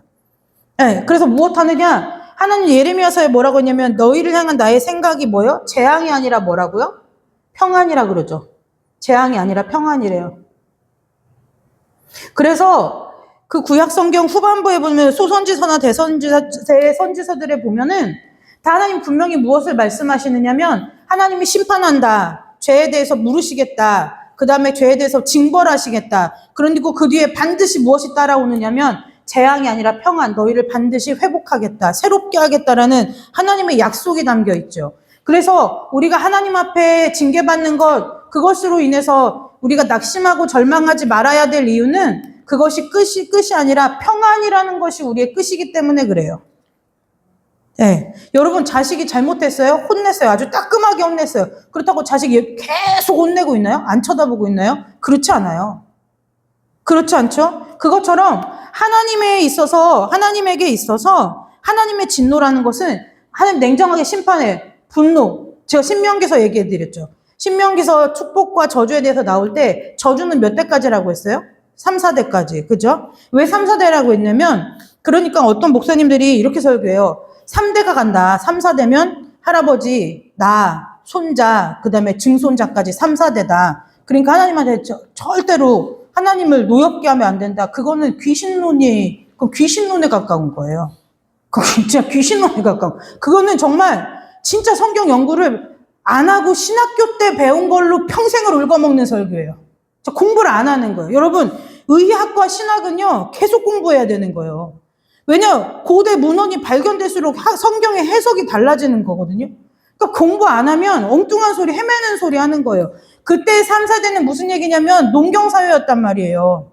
그럼 농경사회는 옛날에 저희도 알다시피 3, 4대가 같이 살아요. 독립 안 시키잖아요. 왜냐면 같이 모여서 농사 짓고 살아야 될 거 아니에요. 다 노동력이잖아요. 그러니까 할아버지 계시고 부모님 계시고 내가 있고 내 자녀가 있고 이러면 몇 대예요? 4대라는 거예요. 그게 3, 4대예요. 그러니까 그 집만 그때만 하시겠다는 거예요. 그러니까 하나님이 축복에 대해서 뭐 들어가도 나가도 뭐해도 하지만 진노는 어떻게 하겠다는 거예요? 그때뿐이라는 거예요. 근데 그거를 막 헌금을 갈취하려고 막 3, 4대까지 막 진노가 막 하나님 진노가 막 머리에 쌓였다고. 아니 작정 헌금하라고. 삥 뜯는 거죠. 삥 뜯어. 강도의 구려를 만드는 거예요. 뭐 안 하면요? 말씀 연구 안 하면 그렇게 되는 거예요. 여러분 잘 기억하셔야 돼요. 강단에서 선포되어지는 말씀이 잘못됐다고 해서 그 큰 일이에요. 엄청 큰 일이에요. 그런데 하나님이 여러분들에게도 그걸 물으신다는 거예요. 너 나에 대해서 아니? 왜요? 말씀을 하나님께서 우리 각자에게 모두에게 주셨잖아요. 그러면 베레아 사람처럼 말씀이 진짜 그러한가 생각해 보아야 된다는 거예요. 말씀이 그러한가 상고해 봐야 된다는 거예요. 한날 저희 엄마가 결혼 전에 제가 어디 출장을 가 있는데 전화가 왔어요. 야, 나 어디 부흥회를 왔는데 어떤 목사님이 자꾸 나보고 200만 원을 헌금하래. 그래서 제가 그랬어요. 엄마, 그 자리를 떠나요. 제가 근데 희한하게 아침에 기도할 때 그게 좀 걸려서 그 자리를 가지 말라고 했어요. 엄마 가지 마세요. 그랬는데 뭐 시간 되니까 와서 앞에다 차를 대놓고 기다리니 안 따라갈 재간이 있나요? 그러니까 따라가면서 결심을 하셨던 모양이에요. 가서 흔들리지 않으리라. 근데 여러분, 목회자가 하는 말에 성도가 안 흔들리기가 쉬워요? 쉽지 않아요. 그러니까요, 얼른 이제 화장실 갔다 온다 하고 엄마가 이제 나와서 전화를 한 거예요. 엄마 하지 마세요. 그래서 하지 말라고. 안 해도 된다고. 괜찮지? 그래서 안 해도 된다고. 내가 아니라 하나님 책임지니까 안 해도 된다고. 그런 일이 있었어요. 그리고 나서 제가 도대체 뭐 하는 사람인가 하고 거기를 참석해 봤어요. 부흥회인데 말씀을 하나도 안 해요. 나 어떻게 그렇게 그 시간을 이끌어갔는지 레크레이션 강사인 줄 알았잖아요. 뭐 이리 짝 저리 짝 하면은 뭐 병이 낫는데요. 그래서 제가 그랬죠. 무슨 기치료하는 것도 아니고. 그런 잡다한 얘기로 끝내고서 마지막에 막 그 성도들의 감성을 자극해가지고 막 작정헌금하라고. 예수 팔아먹는 거죠. 예수 팔아먹는 거예요. 제가 안 했어요. 그랬더니 이제 그 다음날 설교부터 치는 거예요. 전도사가 교만해가지고. 그래서 괜찮다고. 교만해도 괜찮다고. 왜냐? 목사님하고는 상관이 없다. 하나님 치시면 나를 하나님 치시지 목사님이 칠 권한은 없으니까. 나중에는 어떻게 해야 되는 줄 아세요? 그분이? 어디에서 부흥회를 하다가 중간에 중간에 이제 아침 집회를 했어요. 여러분 기도합시다 주여 해놓고 도망갔어요. 왜인 줄 아세요? 사례비가 안 나올 것 같은 거예요. 그러니까 그날 저녁 집회부터 다른 데를 잡아버린 거예요. 그러고서 도망간 거예요. 내빼는 거예요. 여러분 거기에 안 속으려면요, 저와 여러분이 말씀에 깨어있는 수밖에 없다는 거예요. 말씀이 진짜 그러한가 목회자에게 와서 물어야 된다는 거예요. 목회자는요, 그거 하라고 있는 사람이라는 거예요. 여러분, 저희가 괜히 남보다 더 배워가지고 최저시급도 못 받고 이 일을 왜 하는 줄 아세요? 여러분들이 그거 물어보라고요. 자, 아까 얘기했죠? 본질상 진노의 자녀라는 것은 우리가 하나님한테 받을 것이 복이 아니라 진노밖에 없던 사람들이다. 그 얘기라고 했어요. 그러니까 여기서 보면 하나님이 말하시는 것은 뭐라고요? 심판이나 분노, 이것을 말하는 게 아니라는 거예요. 심판이나 분노가 아니라 하나님이 무엇이냐면 우리가 이런 거죠. 뉴스 같은 걸 접할 때 정말 사람이 할 짓이 아니다라고 이게 속에서 화가 일어나죠. 그걸 말하는 거예요. 죄악을 봤을 때 그 답답함, 분노, 이것이 하나님의 노여움, 진노라는 거예요. 네, 진노라는 거예요. 여러분, 이 땅에 존재하는 모든 인류와 생명과 아무튼 이 땅에 있는 모든 것은 하나님을 피할 수가 없어요. 하나님을 피할 곳이 없어요. 그러니까 그분을 믿고 따르는 사람한테는 하나님이 넘치는 복으로 함께 해주시지만 그분을 대적하는 사람한테는 명백한 진노밖에는 쏟아질 것이 없다는 거예요. 쏟아질 게 없다는 거예요. 하나님이요 경고하셨어요. 뭐라고요? 마가복음에 보면 9장에 보면 이런 말씀하셨어요. 네, 지옥을 묘사할 때 뭐라냐면 구더기도 죽지 않고 불도 안 꺼진다. 네. 그러니까 막 그 구더기 뭔지 아시죠? 송장을 막 이게 시체를 파먹는 벌레. 네, 같은. 이것이 뭐냐면요. 여러분, 이것이 뭔 줄 아세요? 이 구더기라는 것이 이미 이 육체의 욕심과 공중의 권세 잡은 자와 이 세상의 풍조에 얽매인 우리 가운데 이미 있는 거예요. 그게 뭔 줄 아세요? 이게 구더기라는 것이 무슨 뜻이냐면 이런 거예요. 내가 내 힘으로 안 해보려고 몸부림을 쳐요. 근데 나는 또 어느 순간 죄의 자리에 앉아 있는 거예요. 나는 그렇게 생각하고 싶지 않아서 생각을 좋게 긍정적으로 막 성경적으로 바꾸려고 내가 내 의지와 열심으로 노력하는데 안 바뀌어요. 또 앉으면 도로 맨날 보던 테레비 앞에 앉아있고 막 하는 거예요. 이것이 뭐냐면 그것이 성경이 말하는 구더기예요. 네, 실질적으로 송장을 파먹는 그 구더기를 들어서 그걸 비유해서 표현한 거예요. 그러니까 예수 안 믿을 때 지옥이라 그러죠. 옛날에 이제 그 간증 들어보면 아유 내가 예수 안 믿는 그 옛날이 내가 지옥이었어. 그 얘기를 하죠. 그 지옥이 무슨 뜻이냐면 이거 구더기 그 얘기인 거예요. 뭐요? 내가 안 하고 싶은데 안 할 수가 없어서 내가 막 몸부림을 치는 거예요. 죽기보다 싫은데 이 죄가 나한테서 안 끊어지는 거예요. 이 불이라는 건 뭘까요? 불, 활활 타오르는 불, 그 뜨거운 불. 그것이 아니라 성경에서 말하는 이 불, 그리고 이 마가복음 9장에서 말하는 이 불은 무엇이냐면 하나님의 임재 앞에 딱 서게 되는 그 사람을 말하는 거예요. 네. 막 하나님 막 그러니까 성경에서 이렇게 묘사하니까 드라마나 이런 데서 보면 지옥을 묘사할 때 막 사람들이 막 불에 막 타는 걸로 그래가지고 막 그 지옥과 천국 간증 들어보면 막 사람들이 막 불에서 막 타고 있다고 이글이글 그 불 아니에요? 그러니까 얼마나 성경에 무지하면은 아니 어디 가서 보고 와도 그런 걸 보고 와서 또 보고 왔다가나 몰라요. 그 불이 아니에요. 그 불이 아니에요. 그렇게 끔찍한 것을 얘기하는 것이 아니라 그 하나님이 얼마나 거룩하신 분인지. 그래서 이사야 선지자가 뭐라고 얘기하냐면 화로다 내가 망하여 죽게 되었다 그러잖아요. 성전에 가득한 하나님의 임재를 보고요. 그러니까 무슨 얘기냐? 이 죄의 문제, 이 진노의 문제를 해결하지 않고 하나님 앞에 쓴 사람이 심정이 어떻겠느냐는 거예요. 내 인생의 마지막 날 이 죄의 문제를 해결하지 못한 채로 하나님 앞에 서는 그것이 얼마나 고통스럽겠느냐는 거예요. 얼마나 고통스럽겠느냐는 거예요. 그것을 묘사하는 것이 구더기와 불이라는 거예요. 여러분, 저와 여러분에게 있어서 원래 우리에게는 그 삶이 예비되어 있던 거예요. 아무 보호책도 없고 대책도 없이 세상의 주관자이신 하나님 앞에 서야 되는 거예요. 내 본성대로. 근데 이 모든 일을 다 누가 없이 하셨냐면 예수 그리스도의 십자가가 이 복잡한 얘기를 한 방에 다 없애버렸다는 거예요. 이게 구원이에요. 이게 다 없어지는 거죠. 좀 없잖아요. 이게 없는 거예요. 이게 다시는 내가 너의 죄악을 기억하지 않겠다 이 얘기인 거예요. 이게 없대요. 여기다 뭐 엄청 많이 썼죠? 이 엄청 많이 쓴 이 모든 것이 하나님이 다 도말하셨대요. 도말하셨다는 건 무슨 뜻이냐면 진멸하셨다는 거예요. 기억지 아니하신다는 거예요. 그래서 이제 우리에게 있어서는 무엇만 남아요? 하나님의 구원만 남아있다는 거예요. 이것이 저와 여러분이 하나님의 예정과 하나님의 섭리 가운데서 받은 하나님의 구원이에요. 구원의 가치는 그냥 그렇게 대충 만들 수 있는 가치가 아니라는 거예요. 이 구원을 아는 사람이 교회에서 어떠한 일들을 교회에서 어떠한 일들을 헌신을 하고 하는 그 모든 일 앞에서 왜 구원의 확신을 왜 꼭 묻느냐면 직분을 줄 때도 왜 구원의 확신을 묻고, 세례를 줄 때도, 학습을 줄 때도, 입교를 할 때도 왜 구원의 확신에 대해서 묻느냐면 이것 없이 하는 모든 일이 불법 위에 세운 불법 건축물이라고 성경은 말하기 때문에 그래요. 네. 그래서 우리가 보세요. 막 조주빈, 이런 사람과 같은 막 그런 범죄자, 아니면 지존파, 이런 범죄자들이 만약에 형량을 징역 한 5년 받았다. 그럼 여러분 납득이 되세요? 납득이 안 되잖아요. 그런 사람 아예 사회에 격리시켜야 되죠. 나오지 않으면 좋고, 이왕이면 깔끔하게 사형시키면 더 좋고. 네, 더 좋고. 왜요? 그래야 맞는 거잖아요. 그래야 맞는 거예요. 그런 마음을 우리가 갖고 있어요. 근데 여러분, 죄의 문제를 해결하지 않고 하나님 앞에 선다는 것이 무슨 뜻과 똑같으냐면요.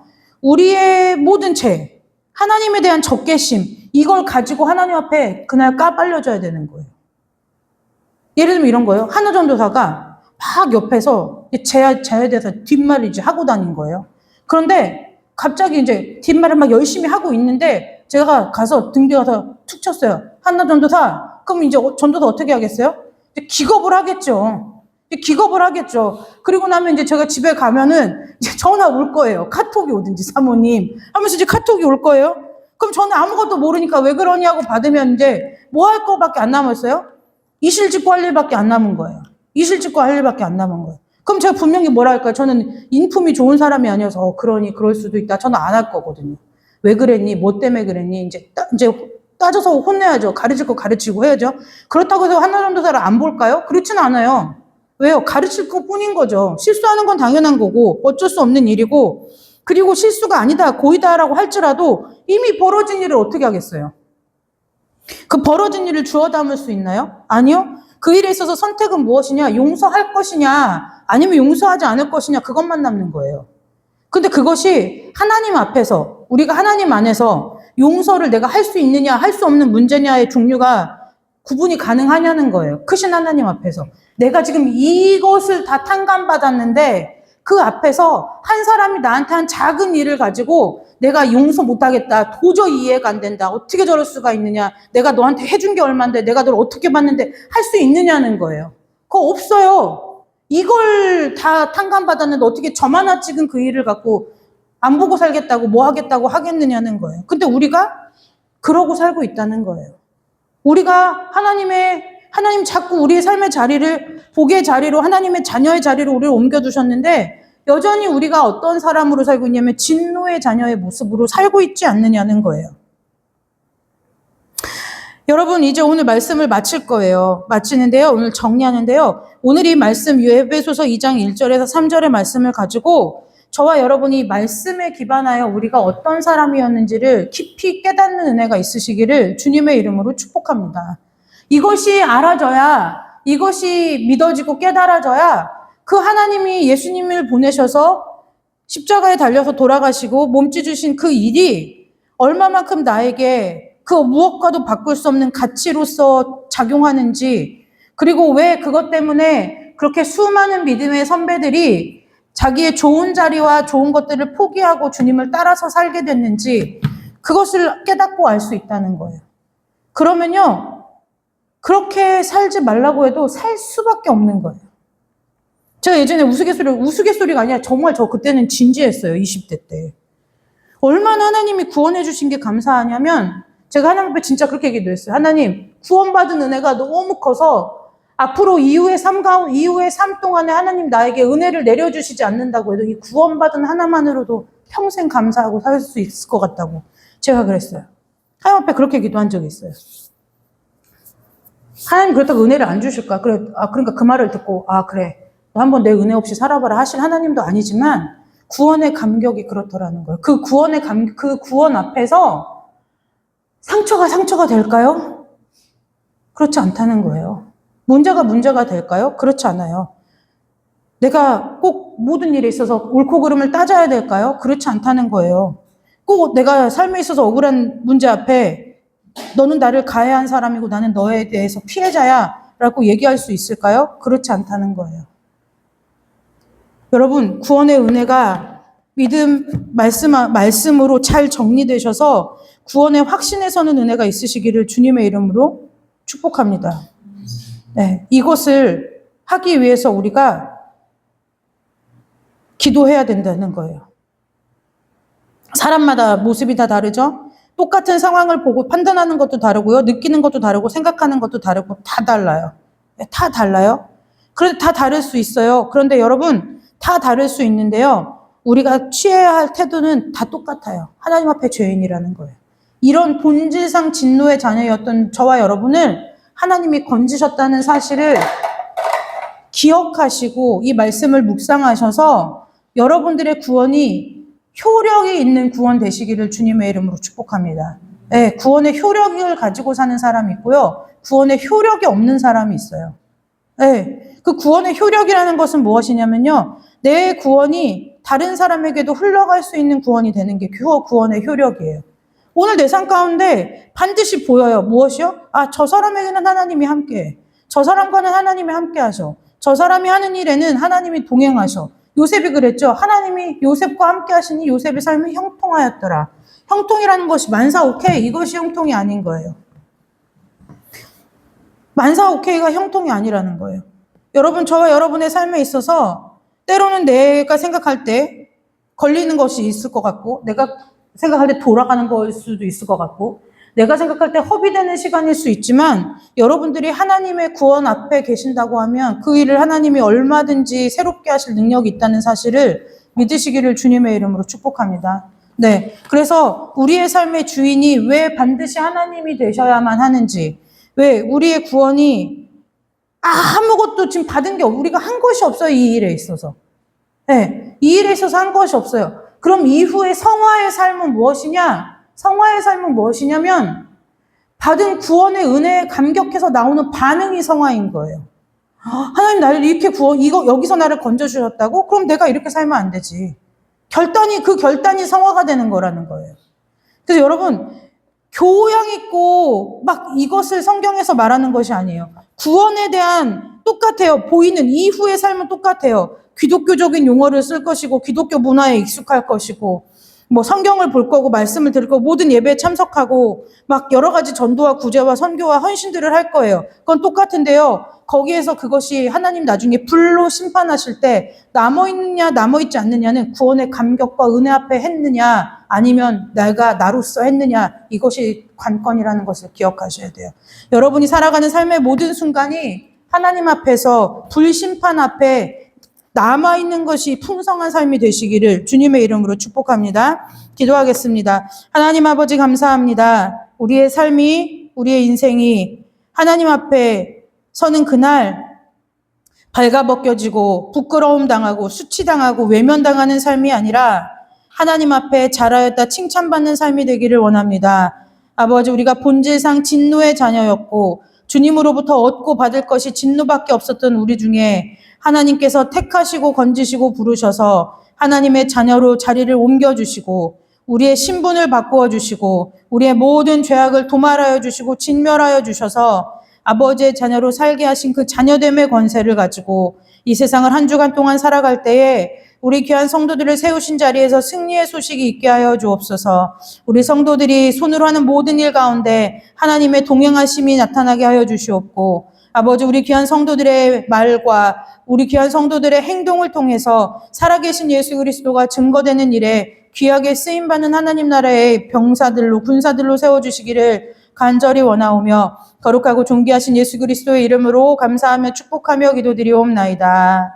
하늘에 계신 우리 아버지여 이름이 거룩히 여김을 받으시오며 나라 임하옵시며 뜻이 하늘에서 이루어진 것 같이 땅에서도 이루어지리다. 오늘 우리에게 일용할 양식을 주옵시고 우리가 우리에게 죄 지은 자를 사하여 준 것 같이 우리 죄를 사하여 주옵시고 우리를 시험에 들게 하지 마옵시며 다만 악에서 구하옵소서. 대개 나라와 권세와 영광이 아버지께 영원히 있사옵나이다. 아멘. 오후 예배 마칩니다.